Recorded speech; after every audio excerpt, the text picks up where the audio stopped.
guys, I'm excited you're joining us today because with me, I have Todd Magouyrk, and he is the owner of Root Staffing. He's an area sales manager with Puzzle HR.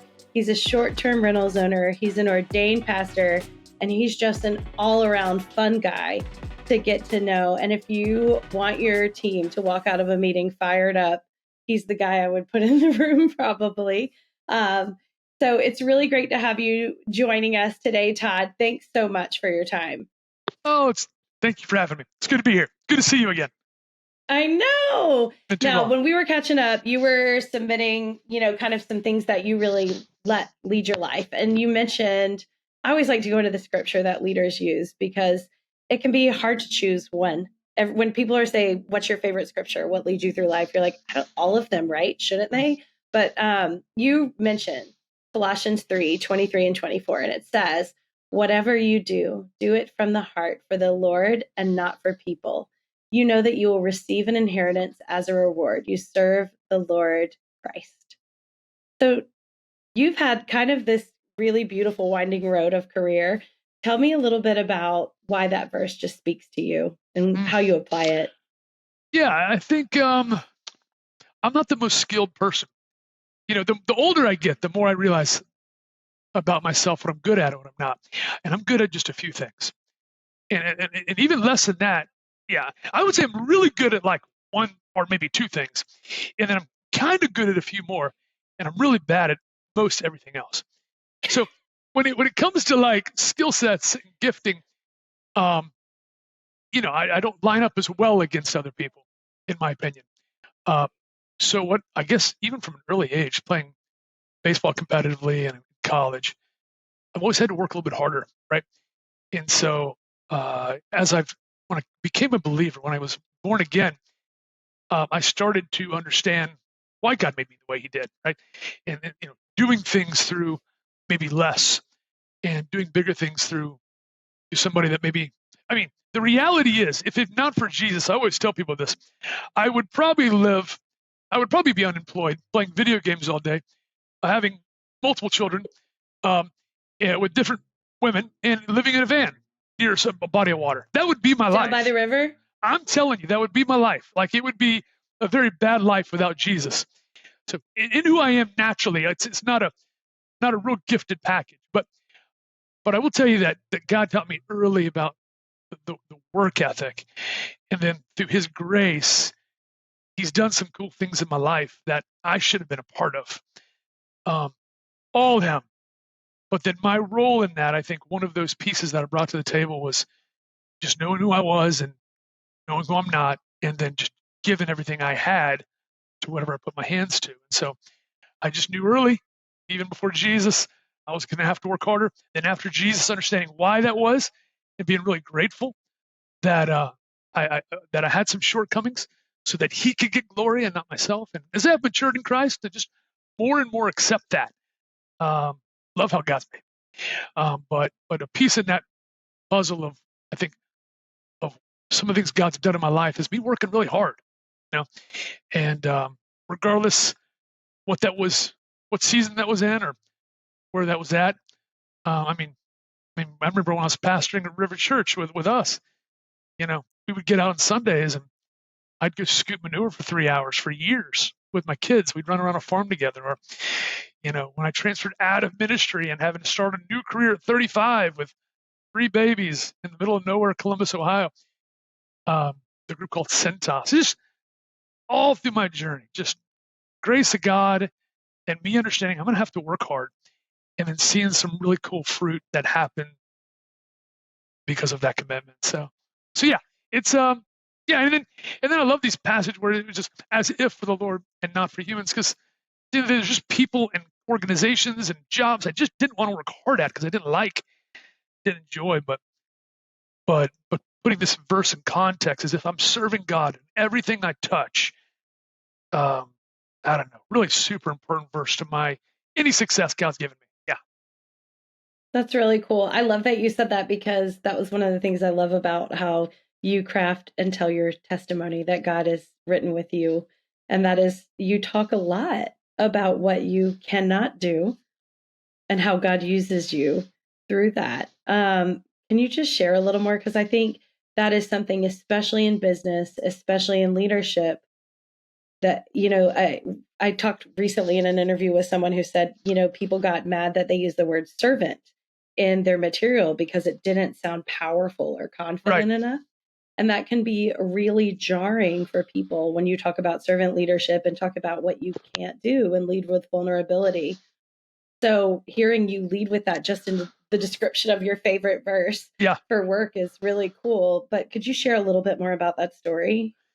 Well, just about in general, like, just embracing the fact that you're flawed and like kind of celebrating the fact that, I've heard you say, I'm a loser and God uses me. Yeah, totally. Yes. Without Jesus, I'm a worthless human. I mean, I'm not worthless, but I'm not much without Jesus. No, I think, I love the way God, I think probably in my early 20s, before Jesus, and then soon after Jesus, I was still working through, like, why did things seem harder for me than other people? Jealousy, and I don't know when it started to kick in, like my understanding of that I'm perfect, that he made me perfectly. Like there's no mistake in me, though I may be different than other people. And kind of walking just in that belief, like, and then doing that long enough to see God do things in me that shouldn't have been done in me or done through me. Gave me like more and more confidence and more trust. It allowed me to embrace more and more, just again, who I am and who I'm not, right? Yeah, I just got this little small piece that I play in the story of God. And it's a big piece, though. And like it's full of highs and lows and victories and failures and disappointments and joys. And but man, like, just walking with Jesus now since November 15th of 98, I wouldn't want to be anything more than I am. And in fact, I think some of the times I get in trouble is even in the things. Hold on, I'm going to close the door. Yeah, go ahead.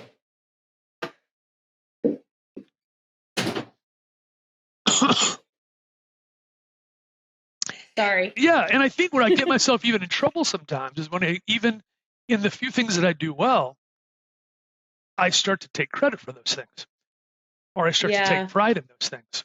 Like I don't get in trouble where I'm not good. I get in trouble with things that maybe the few things that I am good at naturally. And so, even more and more, I'm just like, God, in my weakness, like you're perfected. Like this is good stuff. Like, man, I walk in your spirit. You do cool things in my strengths and in my weaknesses, but I may take no credit for anything, because at the end of the day, like the fact that I can speak clearly or even think or even have breath in my lungs is all the grace of God. But I guess it just walking faithful, working hard, trusting the Lord has proven to be a pretty good equation to allow God to do things in my life that I didn't expect would happen. I feel like that's mapped out somewhere in some book I read. Yeah. Yeah. You said something interesting talking about your early years, and you mentioned jealousy. Yeah. And I think when we experience hardship, I know one thing I come up with a lot when I'm coaching someone or working with someone is if they're in a struggling or a painful spot, it comes up a lot what someone else is doing. Sure. Or that they can't overcome because they don't have X, Y, and Z tool or X, Y, and Z staff that someone else has. And they don't know the story, but there's this story we connect with when it's not us that looks that way from the outside or or we're experiencing those negative feelings. What do you say when you're working with someone who's struggling with that? Listen, I don't want to pretend that even still today, there's not moments of envy in my life or jealousy or covetousness. Like the more and more success that God has brought our family's way, the more it has been a temptation to kind of revert back to those early days when I was young in the faith and forget all God's done, all many places God's taken me, the massive infinite grace He's given in my life. So still today, I have to battle it. I mean, my greatest ally in beating that is my wife. My wife's very good at reminding me of how thankful we need to be. And so not to the same degree I struggled with my early 20s, much smaller degree, but still I still have to be aware of it. But I would say in regard to jealousy, or wanting something that you're not supposed to have, at least at that moment, right? How would I advise somebody in that? I mean, I think I think it kind of, my wife's, at least one way I can rebuttal it is to really recognize what you have and where you're at. You know, it's really not to forget where you've came from. You know, try to remember, like yesterday, at least yesterday. Try to take a good look at your children. You know, the home you live in, right? The relationships you have. It's funny because I really get really jealous about wanting more friends or wanting more kids, right?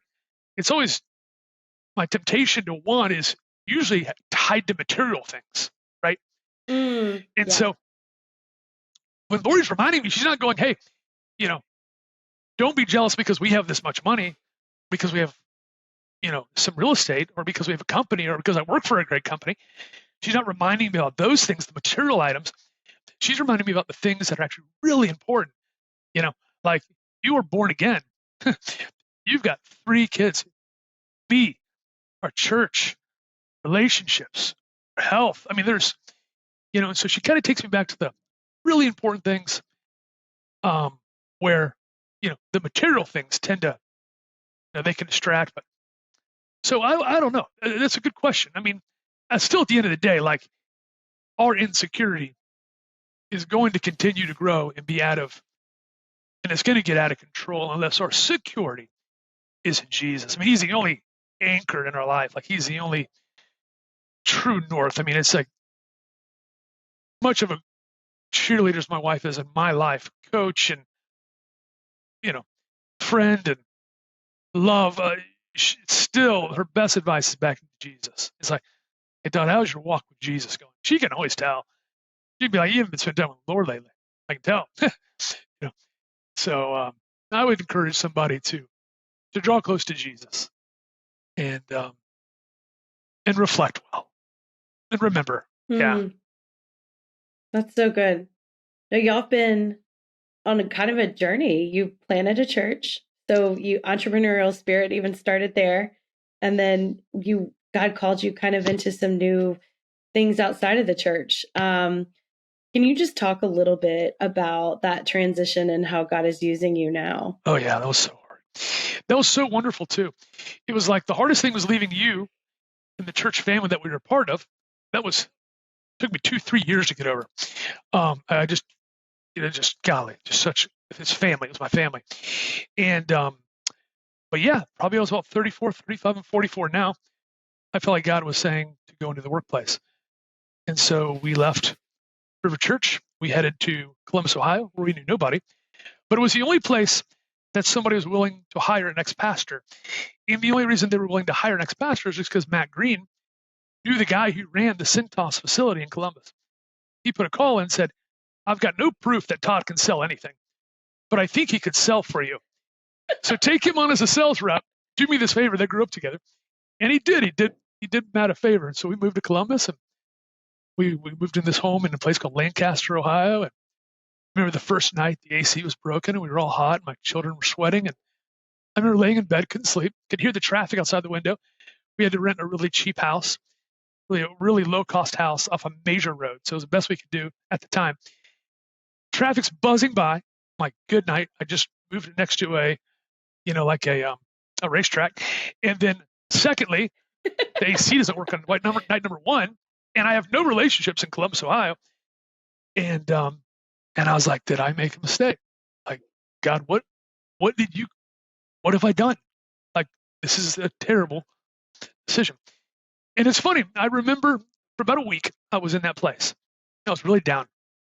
I didn't know where I was at. I didn't know why I was there.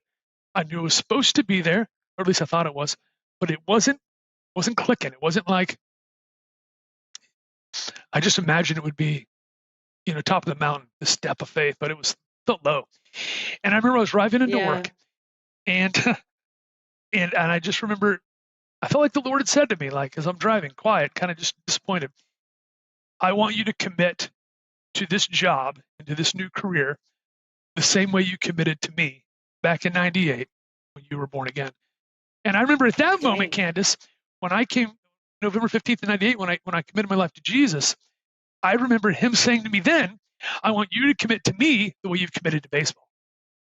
And so that was a moment for me, like I'm driving to work, I just had this thought and this like feeling and peace. It's like, okay, so commit to this work the way I've committed to you.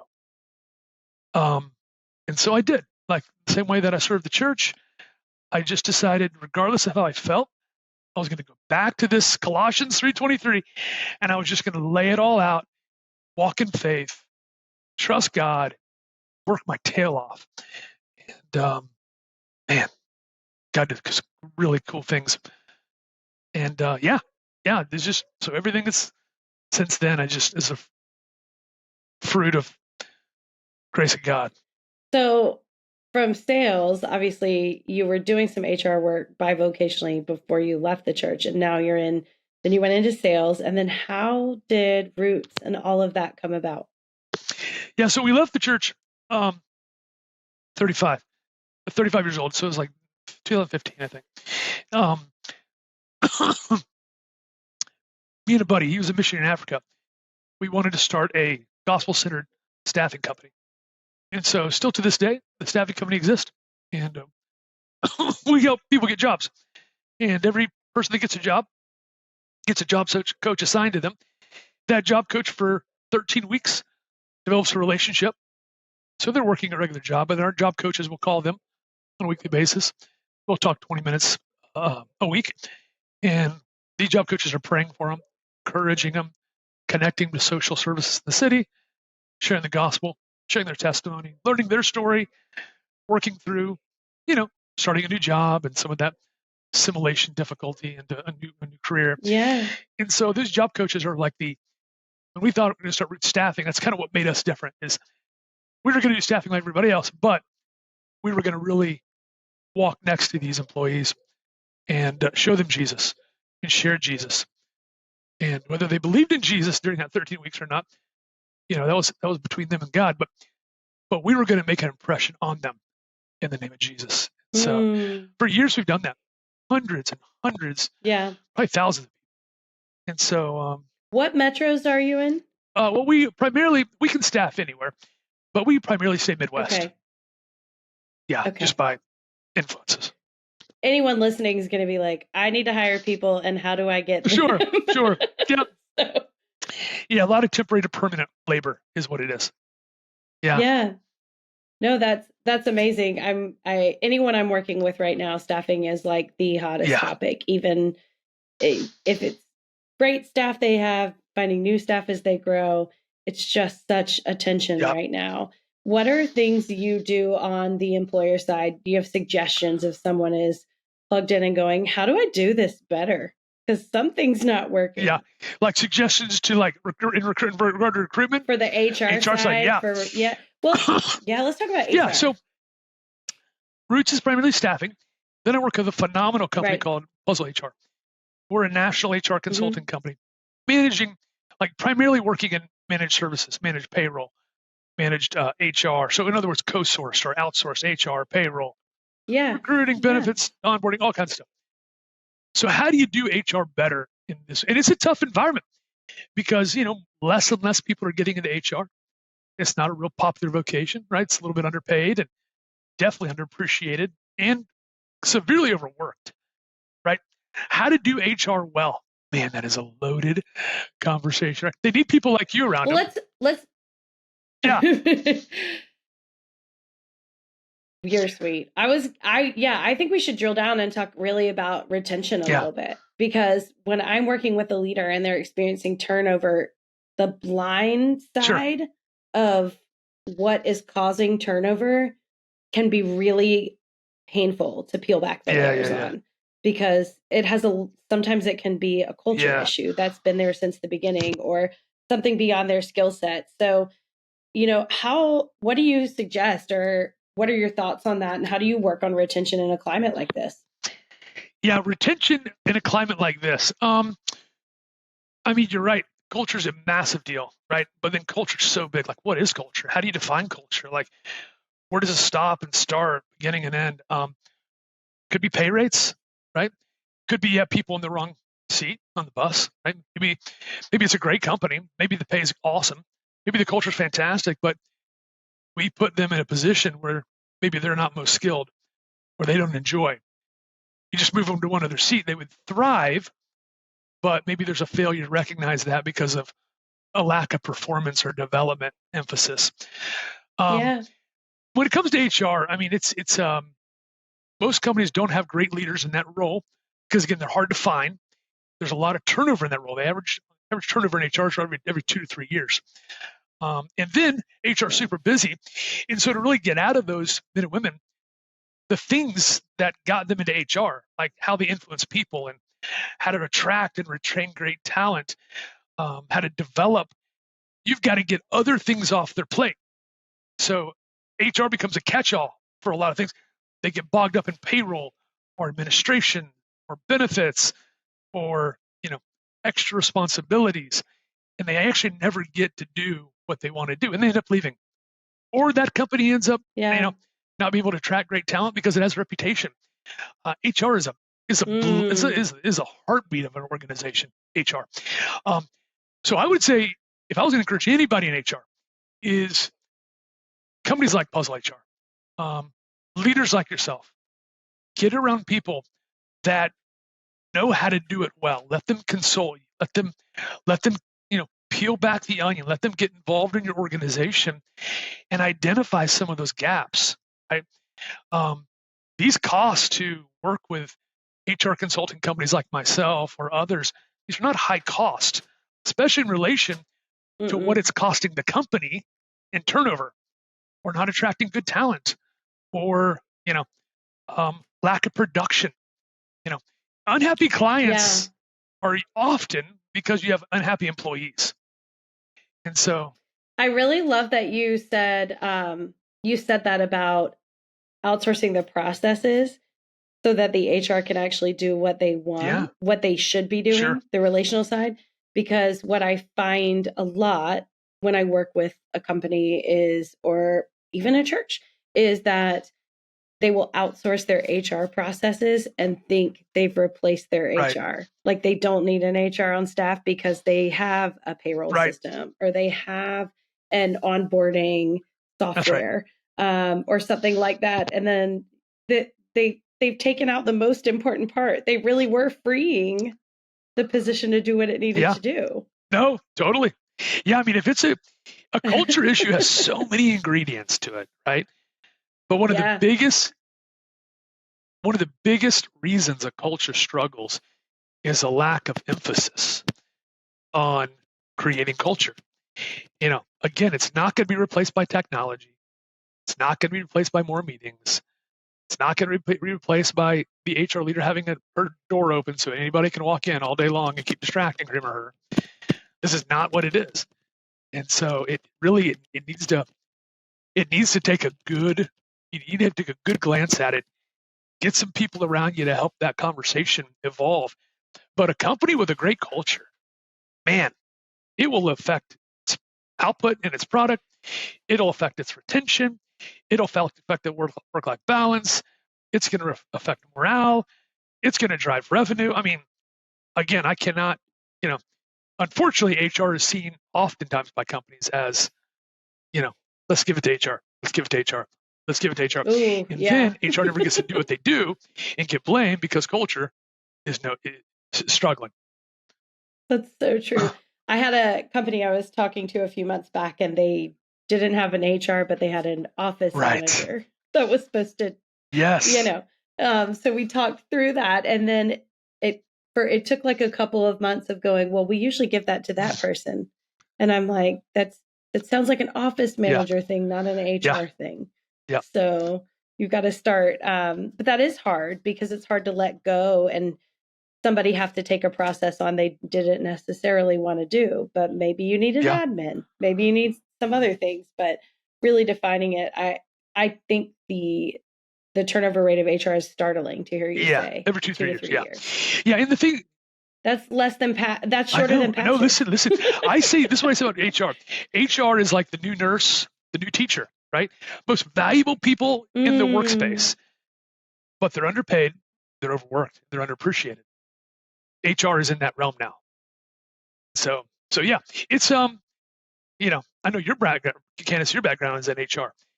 So I'm a huge fan of it, huge proponent of it. I just think it's an area that golly, if you want to change culture, it's going to take time. It's going to take strategy, and you're going to have to free your leaders up to really affect people, not push paper. Yeah. No, that's so good. That's so good. Now, that takes care of, so we've taken care of outsourcing the annoying things that are very tedious to companies like Puzzle HR that can do it. Now, let's talk a little bit about staffing with Roots. And you've invested in the people. When should a company know if they should be working with someone for staffing, or if they should be looking at just continuing to kind of use the methods they're using for recruiting? Yeah. What's effective right now in the marketplace? Like what? Yeah. Where staffing, at least temporary to permanent, is valuable, it does allow a company to get to know somebody before they make an investment, right? And so somebody can work with an employee for 90 days on a temporary to permanent basis, whether it be in an admin role, manufacturing, construction, any role could be a temporary to permanent position. But it does allow you to kind of get to know the character. It's easy to hire a resume. Sure. It's hard to hire the character of somebody. And so you're not going to learn that until you see him sweat a little bit. You see a bad day or two. You see him, after the honeymoon season's over. So, companies, at least in that, typically temporary to permanent, it's like be your blue collar work, right? It would be your, it'd be your lower level administration positions or manual labor, manufacturing, and these pay rates of temporary to permanent could be $15 an hour to $50 an hour. I mean, it's not necessarily an income thing as much as it is like the type of work. But temporary to permanent is valuable to kind of, if this man or woman works out, you hire them on. And if you find out in a particular period of time, could be longer than 90 days, that it's not a good fit, then working with an agency, send somebody else, is a way in which you don't have to commit to them full time. Take them on your taxes, insurance, benefits, 401k, workers' comp, and then potentially have to terminate them or find them another place. But rather that becomes the staffing company's responsibility to handle. So that's a value for sure. But yeah, when it comes to recruiting in today's climate, if somebody's having a difficult time with recruitment, depending on the line of work, it could be a direct hire, it could be a temporary to permanent, it could be outsourced recruiting like Puzzle HR offers. It's just understanding that investment is what is worth it if you're having a difficult time. There is a cost associated with working with agencies. There's a bigger cost when that job is unfilled. The bigger cost when that job turns over again. It's a bigger cost when the product you're putting out isn't being put out as quickly as it should be because of the turnover or that position being empty, or if that product's flawed in its delivery. These are much larger costs than just going, hey, we need help in recruiting. And at least for a season, we should lean on somebody for a direct hire or temporary to permanent or outsource recruitment. And maybe in the process, learn how to do this better. And so some of these soft costs are really in HR and recruiting. They're hard to define, but they are massive if you really start to turn over open up the hood. Yeah, I'm always amazed when I'm talking with someone and we just kind of do the ballpark math on what it costs to hire and start someone when there's pushback on spending money on recruitment or staffing support. And, an entry level blue collar or lower level administration role, it's Mhm. shocking Shocking. how much it costs Yeah. to hire. Like, not to mention the payroll of whoever is going to train and equip them Yep. to do the role. So we don't even want to, that math has frequently never been touched in Sure. someone's mind of the slowdown to train and those kinds of things, because honestly, they should be slow to Yeah. be done well. And then you got to get them flying. So if you don't do that well, and then you turn that person, you're starting over again and again. So you're saying, get some support in that Yeah. to do it well. Oh, yeah. So you don't have to Yeah. spend People that should money. just Google right now the cost of turnover, even for lower level positions. Just look at the cost of turnover for somebody making $20 an hour, and look at and look at all the things that become dropped or broken as a result of it. Not just the cost of turning over, what you're going to pay to start that process over again, but all the gaps that exist between the time you lost that first employee to finding that next permanent employee.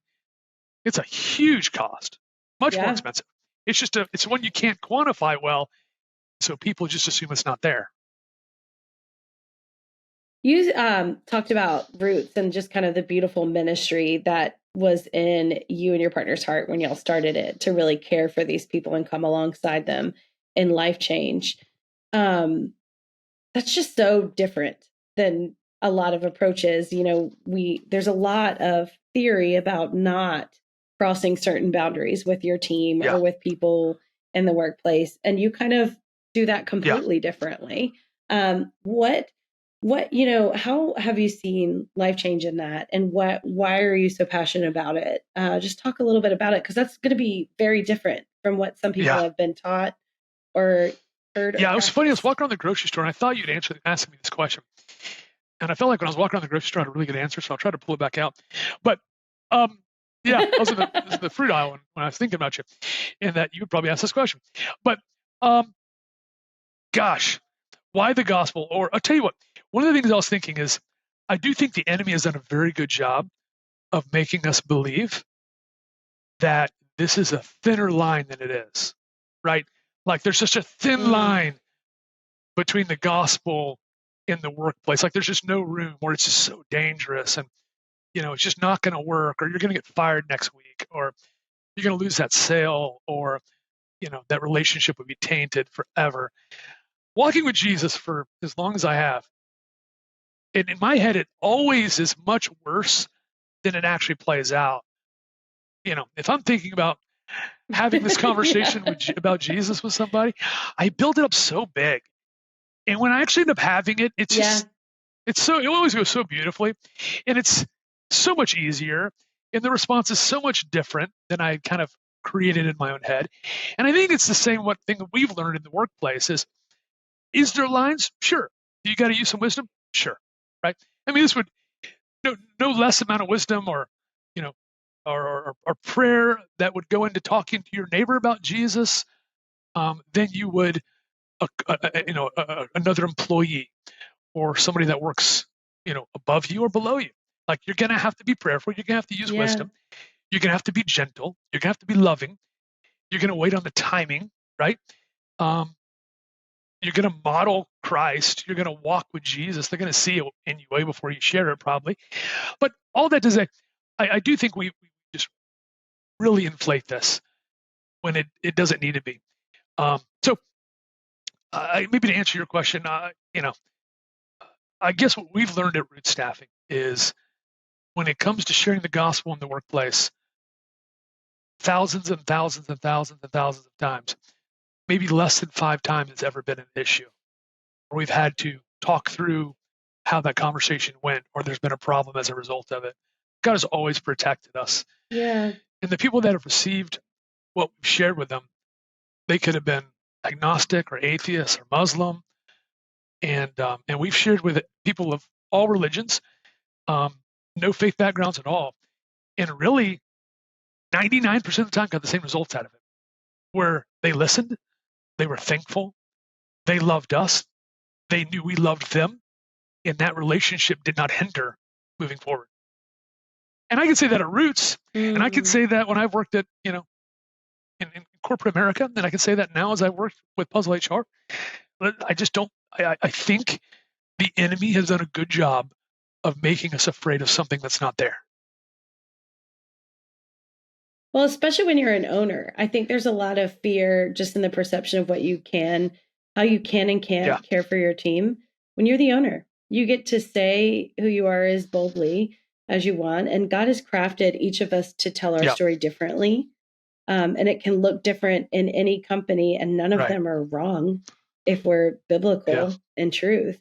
So I think that's really special to hear you say. And I do think there are people listening who are going, I have staffing needs in those levels.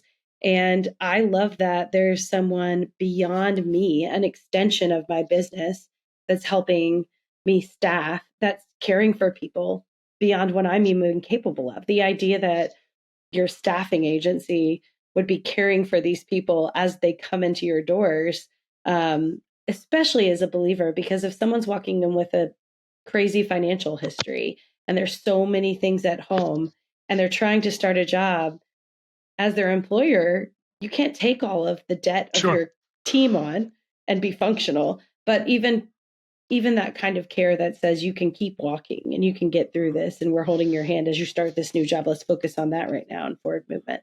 But that's just such a beautiful idea. So I really appreciate you sharing it. Now, what have I not asked you about that we need to make sure we cover? What else did you think about in the fruit aisle? No, it's just funny. I was walking through that aisle and I was just thinking, I'm like, when you're a kid, you're afraid of the dark, and there's nothing there. It's like, there's nothing there. Yeah. I remember I was in elementary school. I wanted to watch Nightmare on Elm Street so bad. And all I had to do, my mom and dad, now, I don't know why they would let me watch it in elementary school, but they were going to, which is crazy to me. But they said, I was like fourth grade. They said, we'll let you watch it, but you got to, it was a terrible parenting. They're awesome parents. That was a terrible moment. But they go, parenting. But you got to sleep one night with the lights all off, because I always leave the light on in the room. Couldn't do it. Solid so ball. It wasn't until like late middle school I was able to watch it. Still probably way too early for me to watch that movie, but nonetheless, it took me 6 years, at least 5 years, to get to that place where I was no longer afraid of the dark. And all along, there was nothing there for me to be afraid of. And so we're being held back a lot of times in the workplace from experiencing great things that God has for your work and your employees, because we are afraid of things that aren't there. Listen, no one's going to come shut your company down tomorrow. Nobody's going to fire you or sue you. Could it happen? It's possible. It is very, very, very small possibility. You do it according to the way the Bible lays it out, where it's like gentleness, wisdom, truth, and love. You listen well. You earn the right. That doesn't take too long. Man, I am convinced, at least in my experience, that you're safe in sowing the seeds of the gospel in people's life, however the Spirit of God leads you, regardless of your role in the workplace. That would be my opinion on that. Yeah. Dang. That was to kill all the catastrophizing for the rest of the day for anyone that hears that. Including mine. I had a season where I was very good at catastrophizing when it came to my business. So I totally appreciate you sharing that. Somebody needed to hear that today. And gosh, thank you so much for your time and for fighting to be here, working through some illness, and just sharing so much wisdom and joy in all you do. Oh, you're awesome. You are one of the best, Candace. You and your man are one of one. Amazing people. I'll keep him around. I love it. No, I need him. I wish him. I could see him. He keeps me out of trouble. So no, please hug. Yeah, we'll have to do that. Please hug your wife for me. And it was so great having you. Sounds good. We'll talk soon.